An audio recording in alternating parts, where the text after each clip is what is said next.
बिस्मिल्लाहिर्रहमानिर्रहीम। रबीउल में किस वक्त फातिहा दिलाना चाहिए और जुलूस के आदाब क्या हैं। 12 रबीउल अव्वल के ताल्लुक से मैं आपको इस वीडियो में बताऊंगा कि 12 रबीउल वाले दिन आपको फातिहा किस टाइम दिलाना है और कौन से काम करना है और कौन से नहीं। तो देखिए, जब आप फातिहा दिलाएं तो वो ये होना चाहिए कि आप ही पैसे से कोई शीरीन वगैरह घर में बनाएं या कि लाएं, खरीद कर लाएं तो उसे फातिहा दिलाएं। और फातिहा दिलाने का टाइम जो है वो फजर से पहले, यानी नबी की पैदाइश का जो टाइम है वो फजर से पहले कुछ मिनट पहले है, तो उस वक्त आप फातिहा दिलाएं। सबसे बेस्ट आपको टाइम यही है फातिहा दिलाने का। अगर से आप फजर के बाद भी दिला रहे हैं या 9-10 बजे दिला रहे हैं तो फातिहा हो जाएगी, उसमें कोई हर्ज नहीं, लेकिन आपको जो टाइमिंग है वो फजर से पहले की है। और जुलूस मोहम्मदी सल्लल्लाहु अलैहि वसल्लम के आदाब ये हैं कि आप बावजू रहें, यानी वजू करके ही जुलूस में शामिल हों और नारे तकबीर की सदाएं बुलंद करते रहें और दुरूद पाक का नगमा, नातों का नगमा आपके लबों पर हो। और लंगर जिसे लुटाना है तो उसे लुटाएं नहीं, बल्कि लंगर एक तकसीम करने का तरीका, बांटने का तरीका उसे अपनाएं।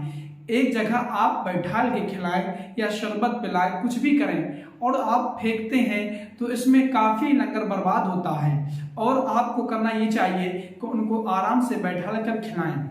और फिर भूखे को खाना खिलाना बहुत बड़ा सवाब का काम है। गौसे पाक फरमाते हैं कि मैंने आमाल के दफ्तर में खंगाल कर देखा कि इसमें सबसे अच्छा अमल कौन सा है। फरमाते हैं कि मैंने यही पाया कि एक भूखे को खाना खिलाना, यानी कि आप जान रहे होंगे कि भूखे को खाना खिलाने की कितनी बड़ी फजीलत है। तो आप भी नबी के पैदाइश के दिन आप लंगर का एहतमाम करें और आप इस्लामिक लिबास पहनें, सरों पर टोपी होना चाहिए और नाते पाक गुनगुनाना चाहिए। ऐसा आप ना करें कि हाथों में रुमाल लेकर और जब डीजे वगैरह आप बजाएं तो उसे हाथों में लेके बेअदबी, यानी कि जैसे डांस लोग करते हैं, तो ऐसा काम ना करें।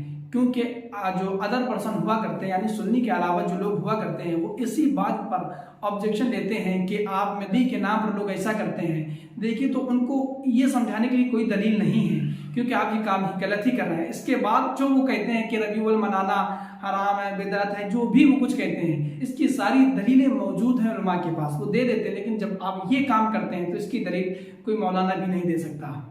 तो लिहाजा हम लोगों को इनसे बचना चाहिए और नबी के पैदाइश के दिन हम लोगों को खूब और खूब खुशी मनाना चाहिए। और जो लोग ये कहते हैं कि नबी ने अपनी पैदाइश में कभी खुशी का इजहार ही नहीं किया या सहाबा किराम भी नहीं किया, तो वो लोग सब गलत कहते हैं। आप जब उलमा का बयान सुनेंगे तो आपको मालूम होगा कि नबी की पैदाइश के दिन खुशियाँ मनाना कितना अफजल काम है और नबी के पैदाइश के दिन खुशियाँ मनाना है या नहीं मालूम चलेगा आपको।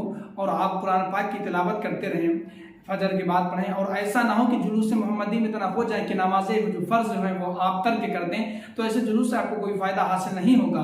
फ़ायदा तभी हासिल होगा आपको कि आप नमाजों की पाबंदी करें। जुलूस मोहम्मदी के बहुत फ़ायदे हैं।